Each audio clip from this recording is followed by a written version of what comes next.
Mwiriwe mwese abakurikiye YouTube channel Sizo Great Video.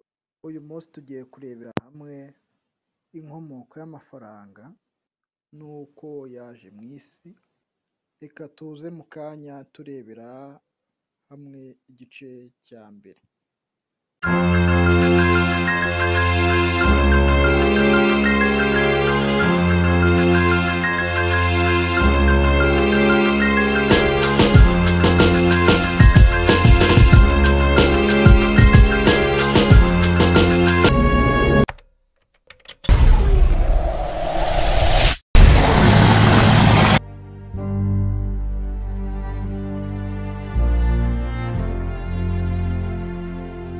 Iyi ni 95 n'ibice bitatu BNB FM Umwezi. Umunota w'ubwenge. La minute de sagesse. Sobanukirwa ibi. Menya unasobanukirwa ibi. Nawe uzitwa umumenyi.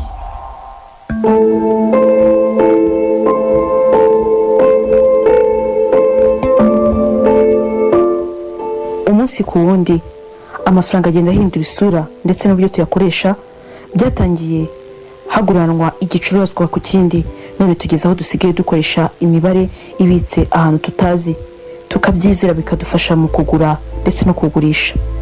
Ese wabuze inkomoko y'amafaranga? Ese byagenze gute kugira ngo umuntu atangire gukoresha amafaranga? Umunota w'ubwenge. Ubundi umuntu yatangiye ubuzima bwe aba mu ishyamba atunzwe no guhiga, akarya inyama ndetse akanyuzamo akarya n'imbuto zo mu ishyamba. Uko ubuzima bwagiye butera imbere, umuntu yaje kunguka ubwenge bwo gutangira korora zimwe mu nyamaswa.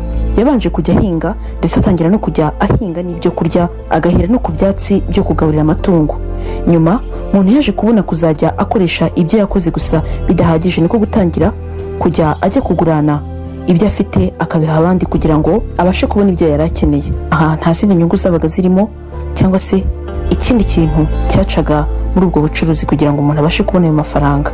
Ubwoko bw'amafaranga bwagiye bukoreshwa ni byiciro bitandukanye by'ubucuruzi bwabayeho mu mateka. Harimo igurana ry'igicuruzwa ku kindi, nibyo bitaga barter trade. Aha iki gihe abantu bakoreshaga uburyo bwo kugurana igicuruzwa ku kindi, ni ukuvuga washoboraga kuba ufite intama ariko ukeneye ihene, none ukajya ku isoko ujyanye intama bakaguha ya hene. Aha icyakorwaga nta kumvikana cyangwa gucirikanya, mwaraguranaga nta kindi kintu kigendeweho. Igitangaje cyo kuri ubu bucuruzi cyangwa se uburyo bwakoreshwaga bwo kugurana nuko wasangaga nk'umuntu aje ku isoko afite inka ariko akaza ashaka nk'ibishyimbo. Icyakorwaga yarebaga wa muntu waje yikoreye igitebo cy'ibishyimbo akakimuha atitaye ku gaciro k'inka yazanye ku isoko. Ubu bucuruzi mu cyongereza bwitwa barter trade cyangwa se bakabaha akabyiniriro kazwi nka commodities money. Nko rubuka investopedia.com rubitubwira, iki gihe cyabayeho mu myaka 3 ishize, no kuvuga byabayeho mbere y'ivuka rya Yesu Kristo, nubwo hari n'ibihugu na nyuma yaho byakomeje kujya bikoresha iri zina. Uburyo bwa kabiri bwakoreshwaga n'amabuye y'agaciro yakoreshwaga nk'amafaranga. Ibi nibyo bitaga metallic money, ubucuruzi bw'ibyuma. Ntabwo ari ubucuruzi bw'ibyuma nk'uko benshi bahita batekereza icyuma gisanzwe. Metallic money ni igihe icyo twita amafaranga kuri uyu munsi wa none cyari gihagarariwe n'amabuye y'agaciro. Mu myaka yo hambere, nyuma yo kugurana igicuruza ku kindi, hageze aho haza ubucuruzi bwo kugurana ibicuruzwa n'amabuye y'agaciro, aho amabuye y'agaciro yakoreshwaga nk'inkingi y'ubucuruzi. Iki gihe umuntu wamuhaga igicuruzwa akaguhuye ukaritahana, ukagenda ufite icyizere cy'uko nawe umunsi umwe uzariho umuntu akaguha igicuruzwa runaka uzaba ukeneye. Igitabo The Wild Girl of Pride and Prejudice kivuga umwami wabayeho mu mwaka wa 610 mbere y'ivuka rya Yesu Kristo. Batubwira ko Aliyat wayoboraga ubwami bwa Lidi, ubu aka gace kakaba kari mu burengerazuba bwa Turki, niwe watangije ubucuruzi bushingiye ku mabuye y'agaciro. Amabuye y'agaciro kandi yakoreshwaga cyane, hari higanjemo zahabu, umuringa ndetse na cuivre. Uko byakorwaga icyo gihe, wajyaga ku isoko witwaje igicuruzwa, urugero nk'inka, noneho wagerayo umuntu akaguha ibere y'agaciro ukayimuha. Inzobere nyinshi mu bijyanye n'iterambere ry'ifaranga ndetse n'ubukungu, ibi nibyo zihurizaho zivuga ko aha ari naho hatangiye kujya hakoreshwa utubiye twari duto cyane duconze neza, binavuga ko ari two ntangiriro y'ibiceri tuzi uyu munsi wa none. Gusa mbere ntabwo byari byagahabwa agaciro nk'uko bimeze kuri uyu munsi.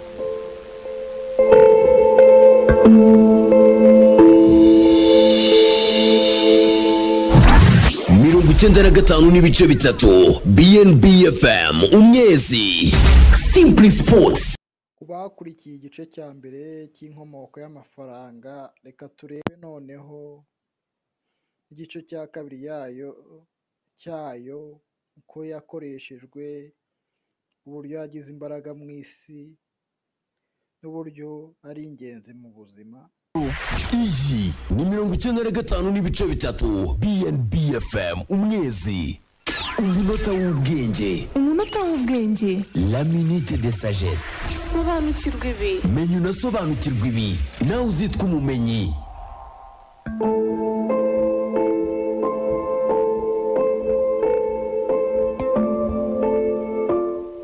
amafaranga benshi twemeza ko ari umuyobozi w'isi yose kuko yafite abayoboye n'abana bo banemeza ko amafaranga ariyo yatumye umuntu umwe atanga umwana w'Imana kugira ngo bamubambe. Muri rusange amafaranga ni nk'izingiro cyangwa se ifatizo rikoreshwa mu kugura ndetse no kugurisha. Ariko se amafaranga yaje mu isi gute, ryari? Ni igice cya kabiri cy'umunota w'ubwenge kigaruka ku bwoko bw'amafaranga atandukanye. Tugeze noneho ku mafaranga akoreshwa ayasanzwe y'impapuro azwi ku izina rya paper money. Inkundura y'ibiceri bya zahabu n'uburyo byabaga biremereye byateje ikibazo. Niko gutekereza ko hari ikintu gishobora gusimbura amafaranga y'ibiceri. Hatekerezwa inote zaje zitwa paper money. Aha nushishoza neza inote urabona ko zijya kumera nk'ibipapuro, ndetse niyo ushabuye iracika. Ni naho havuye izina paper money. Nkuko tubikesha urubuga investopedia.com na Economist, batubwira ko paper money yatangiye gukoreshwa bwa mbere izanywe n'Abashinwa ahagana mu kinyejana cya 7 nyuma y'ivuka rya Yezu Kristo. Abahanga mu bigendanye n'imideli ndetse no guhanga udushya benshi bajyaga banagerageza kwikorera inoti zabo mu rwego rwo gushaka ko abaherwe banyuze mu nzira z'ubusamo. Gusa benshi ngo ntabwo byigeze bibahira. Nujya kugura ikintu rero muri iyi minsi uzabona ko uba ugomba kuba witwaje amafaranga y'inote cyangwa se ibiceri bitewe n'uko icyo ugiye kugura gifite agaciro. Inote rero cyangwa paper money ubu nibyo benshi bafata nk'umuyobozi w'isi, zituma benshi bakora amanywa n'ijoro kugira ngo bakunde babone aya mafaranga. Mu rurimi rw'icyongereza babyita medium exchange cyangwa se izingiro ry'igurana.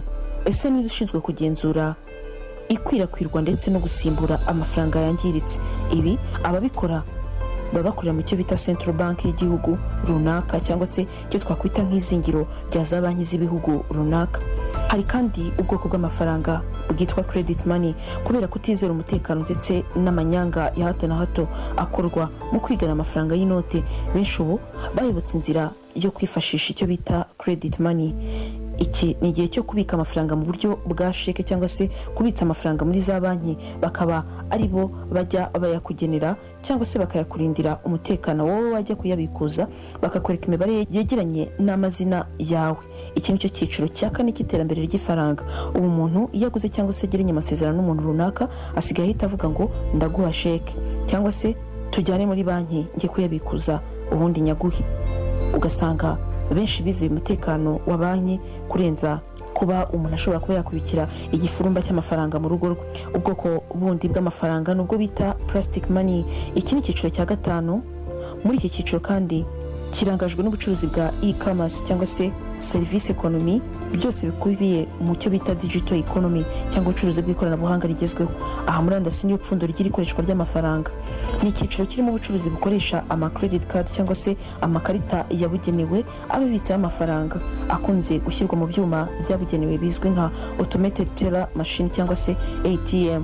Ubundi buryo bwose bukoreshwa tugura nta muntu n'umwe ufasha amafaranga ni uburyo bwifashisha aya makarita. Aha ni aho dusanga ibyiciro bya mobile payment bizwi hano mu Rwanda dukunze kwifashisha tubikuza amafaranga dukoresheje telefone.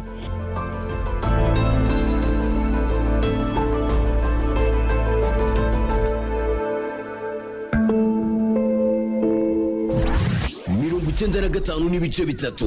BNB FM Umwezi. Simply Sports.